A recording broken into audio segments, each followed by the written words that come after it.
पथी भी हमर चाष जमी अछि किंतु से चाष जमी गुडा तो टोटल केते एकर जगह सेठी 2 एकर 2.5 एकर पाखापाखि जगह हवा याकू छाड़ी के पोती करी आमे निजे पोती तो से तांको गां लोक माटी पोती करी तांका गां लोक तमड पैसा हमर पैसा लेके माटी पोती छंती एवं तमे डिह कर घर डिह ए घर बाड़ी भी कर देछु बोंग नारे घर बाड़ी अछि लाइन भी नेइथिलु से लाइन के काटी देछंती लाइन तारटा व्यवस्थित काटी देछंती इलेक्ट्रिक ऑफिस आपण कंप्लेन करथि हां इलेक्ट्रिक ऑफिस में कंप्लेन इलेक्ट्रिक वाला कनेक्शन दो ना नहीं कनेक्शन दो ना इलेक्ट्रिक वाला हमें बाध्य कि तांको गोटे डिस्कनेक्ट पई देलु थाना भी हमें एफआईआर करिछु लाइन काटी देछंती बासी पंचायत ग्राम सांगवासी एरा हम गार शांति सभा सब चली किंतु आम गार चारिलता साहू जे कि बड़ा सिंह ग्रामर माने आम ग्रामर लोक जगन्नाथपुर माल एक जमी तांकर अच्छी से दीर्घ 8-10 वर्ष है 40 वर्ष है चाष कार्य कर एबे बड़ आर्सीर किसी दुष्ट तल लोक से जगह कहते आमर से जगहटा कही पाखे अन्याय अत्याचार कर गला बसिकी माने माड़ मारी गोटे लेडीज महिला लोक को ये राजा रास्ता गोईठा मारी पछाड़ी दे थाना केस देले थाना आम आई आसी कहले जे कौन गोटे गप लिखी जानी जहाँ मुझे से जबरदस्ती से लिखी एफआईआर कर माने एपर्यंत पुलिस निष्क्रिय तापर आम पुनर्बार जा कलेक्टर विभांश साहब बड़मा ब्लक रोला आम साक्षात करूँ ग्रामवासी तरफ जेहेतु आम ग्राम गोटे निरीह महिला को अत्याचार होता माड़ होता किसी पुलिस एक्शन न नबार आम जा कलेक्टर विभांश साहब देखा करूँ ग्रामवासी तरफ एसपी आमको आश्वासन देते आई आसिक डाकिकी कहले आज की 8 दिन है एपर्यंत किसी तार ये बाहर करना किसी फलाफल ना ये बड़मारे पुलिस पूरा निष्क्रिय हो जाए किसी कार्यक्रम माने करूना कहार प्रति एक्शन ना सरकार इे कहते महिला मान सुरक्षा दिया कि महिला मान अत्याचार होड़ होट राजरास्त मैंने घोषार की मारूँ गोईठाई मारी वीडियो माने रेकर्डिंग एसपी आमको कहले फुल एक्शन दियो सागे सागे एपर्यंत सी निष्क्रिय बड़मा पुलिस तेणुक पुलिस विरुद्ध में आम ग्रामवासी बर्तमान कहूँ जदि आर किसी स्टेप न दि जाए ताल आम राजरास्ता को पुनर्बार मो ना विद्याहार मंत्री आम घर हूँ सानबार सिंह पंचायत भी सानबार सिंह ब्लॉक हूँ बड़म्बा थाना बड़म्बा जिला कटक आम गाँव आज जो बैठक होता आमर ग्राम कमिटी बसी आम गाँव ग्रामर चारुलता साहू तांकर गोटे जगह 40 वर्ष है सी दखल अच्छा 2 एकर घर दुकान घर कर माटी पोती से मनकर बड़वार सिंह किसी लोक आक्रमण कर जगह आमर जबरदस्त किंतु रेकर्ड हूँ ना कागज पत्र सब ना कि से दिन से भूमि पूजा करने जाते आक्रमण कले महिला लोक को बीटी राजरास्त माड़ मारे घोषारे पेटू को भी दली दे गले से विजुआल आपण मानक भी देखाई आई आसी देखाईदेला से पुआ जाए बड़म्बा थाना जन आई आसी आमर जे जाइले एफआईआर नहीं जो पुआ चारुलता साहब पुआ कहले आमर बड़मा ब्लॉक कलेक्टर ग्रीवांस होता से जाई भेटी माने कलेक्टर ग्रीवांस कलेक्टर साहेब एसपी की भी कहते एक्शन दिंतु बोली से आई आसी डाकी कहते कहले 24 घंटा भीतर एक्शन दियो ना विधायक को जनईनी विधायक ए विषय किसी आम जनईनी जेहेतु आम ग्राम भावुलु आम आम गाँव भर गोटे शांति आलोचना है समाधान हो जाऊ तार किसी सुफल ना आक्रमण कले सी ग्राम कमिटी ग्राम कमिटी बसिक 2 थर मीटिंग कर मीटिंग आम जहाँ कहलु जे सी कहते यहाँ आम ठाकुर को देते किसी कागज पत्र ना आम कहूँ जेहेतु गोटे ठाकुर ना कर गोटे सोसाइटी गाँ गाँ भितर यहाँ गोटे स्थायी समाधान हो जाऊ जमीक पुनर्बार झमेला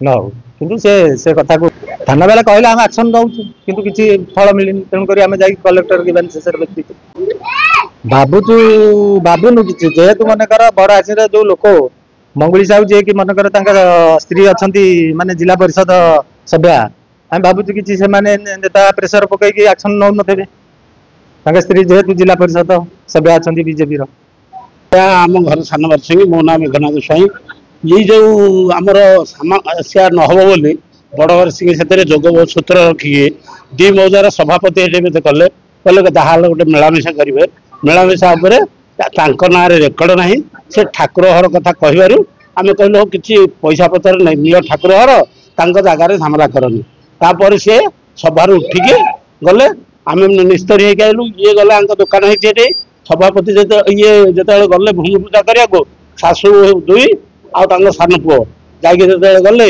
ସେମାନେ ତାଙ୍କ 2 ଜଣ ସ୍ତ୍ରୀ ଲୋକକୁ ଗୋଇଠା ବିଧା ମାଇଲେ, ତାଙ୍କ ମୋବାଇଲ ଛଡ଼େଇ ନେଲେ। ଆମ ଗାଁର ଜଣେ ପବ୍ଲିକ ଲୋକ ଫଟୋ ଉଠାଉଥିଲା, ତା ମୋବାଇଲ ଛଡ଼େଇ ନେଲେ। ଥାନାରେ ଯେତେବେଳେ ଇତଳା ଦେଲେ ଥାନା ତା ରିକ୍ସ ନେଲେନି, ଚେଞ୍ଜ କଲା ଇତଳା। ତାପରେ କ'ଣ ହେଲା, ଆଜ୍ଞା ଆମେ ବିଧାନ ସେସନରେ ଯେତେବେଳେ କହିଲୁ ସେ କ'ଣ କଲେ, ସାଙ୍ଗେ ସାଙ୍ଗେ ନେବେ ଷ୍ଟେପ୍ ବୋଲି SP କହିବା ପରେ ନେଲେ। ତାପରେ ଆଜିକି 15 ଦିନ ହେଲାଣି ସେ ଦାୟିତ୍ୱ ନେଉନାହାନ୍ତି। ଆଜ୍ଞା ସେ କ'ଣ ହେଉଛି, ଏଠି ଯେଉଁ ପୁଲିସ ସେକେଣ୍ଡ ଅଫିସର ଅଛି ତାଙ୍କଠୁ କିଛି ପଇସା ଖାଇଛି, ଦରକାର ପଡ଼ିଲେ ପଇସା ଖାଇକି ଆଜ୍ଞା ଗଡ଼ତ ପଡ଼ତ କରୁଛି, ତାଙ୍କୁ ହଇରାଣ କରିକି। ଯେଉଁ ସ୍ତ୍ରୀ ଲୋକକୁ ସରକାର ଦଉଛି ସମ୍ମାନ, ସେଇ ସ୍ତ୍ରୀ ଲୋକକୁ ରୋଡ ବଜାରରେ ହେଉଛି, ସେ ଜଣେ ସ୍ତ୍ରୀ ଲୋକ ଥାନା ଇନଚାର୍ଜ ଅଛି, ସେ ଦରକାର ପଡ଼ିଲେ ତାଙ୍କୁ ଆରେଷ୍ଟ କରୁନି, ଥାନାର ରିକ୍ସ କିଛି ନେଉନି। ତାପରେ ଯଦି ଆମେ ନହେବ କାଲି କଟକ ଯାଇକି ପୁଣି କଲେକ୍ଟରଙ୍କୁ ଦେଖା କରିବୁ, SP କି ଦେଖା କରିବୁ, ତାହେଲେ ଆମେ କିଛି ପଦକ୍ଷେପ ନେବୁ। ଆଉ ଜ୍ଞାନରଞ୍ଜନ ସାହୁ, ମୁଁ ସାନବାରସିଂର ବାସିନ୍ଦା, ବ୍ଲକ ବଡ଼ମ୍ବା। ମୋର ବୋଉଙ୍କ ନାଁରେ ଜଗନ୍ନାଥପୁର ମୌଜାରେ ଧୋବନାଳ ଠାରେ ଗୋଟାଏ ଆମର ଜାଗା ଅଛି। ସେଟା ଆମ ଜେଜେବାପାଙ୍କ ନାଁରେ 40 ବର୍ଷ 45 ବର୍ଷ ରହିଲା ପରେ ଆମ ଦାଦା ମାନେ ବାପା ମାନେ ଦାଦା ବାପା ମିଶିକିରି ଆମ ବୋଉକୁ ବିକି ଦେଇଥିଲେ 2019 ମସିହାରେ। ସେ ଜାଗାରେ କି ଆମେ 2 ବଖରା ଦୋକାନ ଘର କରି ସେଠାରେ ମାଟି ଫିଲଅପ କରି ଭାଇଙ୍କ ନାଁରେ ଲାଇନ କନେକ୍ସନ ନେଇ ଭଡ଼ା ଦେଇଥିଲୁ, ଏଗ୍ରିମେଣ୍ଟ କରି ଭଡ଼ା ଦେଇଥିଲୁ। କିନ୍ତୁ ଏବେ 6 ମାସ ପୂର୍ବରୁ ବଡ଼ଆସିଂ ଗ୍ରାମର ମଙ୍ଗୁଳି ସାହୁ ଏବଂ ସଦାନନ୍ଦ ଆମର ସ୍ୱାଧୀନ ସାହୁ 2 ଜଣ ତାଙ୍କ ପ୍ରରୋଚନାରେ କିଛି ଗୁଣ୍ଡା ପ୍ରକୃତିର ଲୋକଙ୍କୁ ନେଇ ସେ ଜାଗାରେ ଝଗଡ଼ା କରୁଥିଲେ। ଆମେ 2 ତାରିଖରେ ଆମର ବୋଉ, ସାନ ଭାଇ ଏବଂ ସାନ ବୋଉ ଜାଗା ଉପରେ ଉପସ୍ଥିତ ଥିବା ସମୟରେ ଆମର ସ୍ୱାଧୀନ ସାହୁ ଏବଂ ତାଙ୍କର ମଙ୍ଗୁଳି ସାହୁ ଏବଂ ତାଙ୍କର ଗୁଣ୍ଡାମାନଙ୍କୁ ନେଇ ସେ ଜାଗାରେ କି ପାଟିତୁଣ୍ଡ କଲେ ଏବଂ ବିଭିନ୍ନ ପ୍ରକାର ମାରଣାସ୍ତ୍ର, ଖଣ୍ଡା, ଭୁଜାଲି, ଶାବଳ, କଟୁରୀ ଇତ୍ୟାଦି ନେଇ ସେ ଜାଗାରେ ଆକ୍ରମଣ କଲେ। ଆକ୍ରମଣ କରିବା ଭିତରେ ଆମର ସାନ ଭାଇ ସେ ଜାଗାରେ କି ରେକର୍ଡିଂ କରିବ ବୋଲି ମୋବାଇଲ ବାହାର କରିବା ବେଳେ ବାଦଲ ପ୍ରଧାନ ନାମକ ଜଣେ ବ୍ୟକ୍ତି ସେ ଜବରଦସ୍ତି ସାନ ଭାଇଠାରୁ ମୋବାଇଲ ଛଡ଼ାଇ ନେଇ ପଳେଇଲା। ଛଡ଼େଇକି ନେଇଯିବା ଫଳରେ ତାପରେ ସାନ ଭାଇ କିଏ ସେ ଜାଗାରେ ପକେଇକି ବାଡ଼େଇଲେ ଏବଂ ବୋଉର ବୟସ ଯାହାର କି 66 ବର୍ଷ, ସେଠି ତାକୁ ତଳେ ପକେଇକି ବାଡ଼େଇଲେ ଏବଂ ତା ଉପରେ ବି ଠିଆ ହେଇଗଲେ। ସେଇ ସମୟରେ କି ସୌଭାଗ୍ୟବଶତଃ ଆମର ସାନ ବୋହୂ ଯିଏ ସେ ମୋବାଇଲରେ କିଛି ଭିଜୁଆଲ ତାଙ୍କ ମୋବାଇଲରେ ରହିଯାଇଥିଲା, ତାଙ୍କୁ ବି ସେ ଟଣାଉଟରା କରି ତାଙ୍କ ବାଡ଼ାବାଡ଼ି କରିବାକୁ ଚେଷ୍ଟା କରିଥିଲେ। ସେ ସୌଭାଗ୍ୟବଶତଃ ସେ ଜାଗାରୁ ପଳେଇ ଆସିଥିଲେ। ତାପରେ ଆମେ ଯାଇ ଥାନାରେ କି କମ୍ପ୍ଲେନ କଲୁ ଏବଂ ଆମ ଗାଁ କମିଟିରେ ବି ଗୋଟେ ଦରଖାସ୍ତ ଦେଇଥିଲୁ। ଯାହା ହଉ ଆମ ଗାଁ କମିଟିର ସଭାପତି ମହୋଦୟ ପ୍ରଶାସନ ଠାରୁ ଆମ ଭଳି ସାଧାରଣ ଲୋକଙ୍କ ପ୍ରତି ହେଉଥିବା ଗୁଣ୍ଡାଗର୍ଦି ଏବଂ ଜାଗା ଅନଧିକାର ଯେଉଁ ଦଖଲ କରୁଛନ୍ତି ତାର ଆମର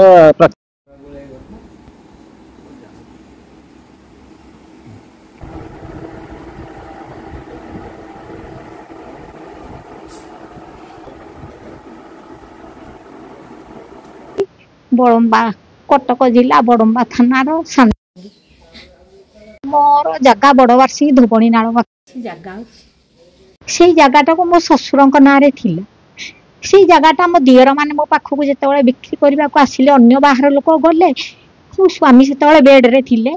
ସେ କହିଲେ ଅନ୍ୟମାନେ, ମୋର ତ କିଛି ନାହିଁ, ମୋ ପିଲା 7 ଜଣ, 3ଟା ପୁଅ, ଆମେ ବନ୍ଧା ଛନ୍ଦା ପକେଇକି ଯାହା କରି ଜାଗାଟା ରଖିଲୁ କିଛି ଭବିଷ୍ୟତ ପାଇଁ ଜୀବନ ଜୀବିକା କରିବେ। ସେ ଦିନଠୁ ସେମିତି ଅଛି। ସେଇ ଗାଁ ଲୋକ ସବୁ ହିଁ ମାଟି ପୂରଣ କରୁଛନ୍ତି, ସବୁ ବୋଲି କିଛି ସେମାନେ ନେଇନାହାନ୍ତି। ଆଗେ ଶୁଣ, 2 ତାରିଖରେ ଜୁନ 2 ତାରିଖରେ ଆମେ ଘରେ ଅଛୁ। ମୋ ପୁତୁରା ବୋହୂ ଯାଉଥିଲେ ଭୁବନେଶ୍ୱର, ହଠାତ୍ ସେଇଠୁ ଫୋନ କଲେ ଯେ ବୋଉ ସେଠି କ'ଣ ଏତେ ଲୋକ ତମ ଜାଗାରେ ସବୁ ବାଡ଼ ଦଉଛନ୍ତି। ଆମେ ସାନ ପୁଅର ମୋର ଗଲୁ, ମୋ ସାନ ପୁଅ ଘରେ ଥିଲା। ମୁଁ ଖାଲି ଏତିକି କହିଲି, ଗାଁ ମାଧ୍ୟମରେ ତ ସବୁ ମୀମାଂସା ହେବାର ଅଛି, ଆଉ ଆପଣ ତ ମୀମାଂସା ହେଇନି, ଆଉ କାହିଁକି ମୋ ଜାଗାଟାକୁ କଭର, ଏତିକି କହୁ ମତେ ସେ ବାଡ଼େଇ ସାରିଲେଣି। ଧୋକା ମାରିଲେ। ମଙ୍ଗୁଳି ସାହୁ ସ୍ୱାଧୀନ ସାହୁ ବାହାରେ ଥିଲେ, ଲୋକ ପ୍ରାୟ ସମସ୍ତେ ମଦ ପିଇଥିଲେ। ସେ 100 କି 150 ଲୋକ ଆଜ୍ଞା, ସମସ୍ତଙ୍କ ହାତରେ ବାଡ଼ି, କୋଦାଳ, ଶାବଳ, ଫାର୍ସା ସବୁ ଥାଏ।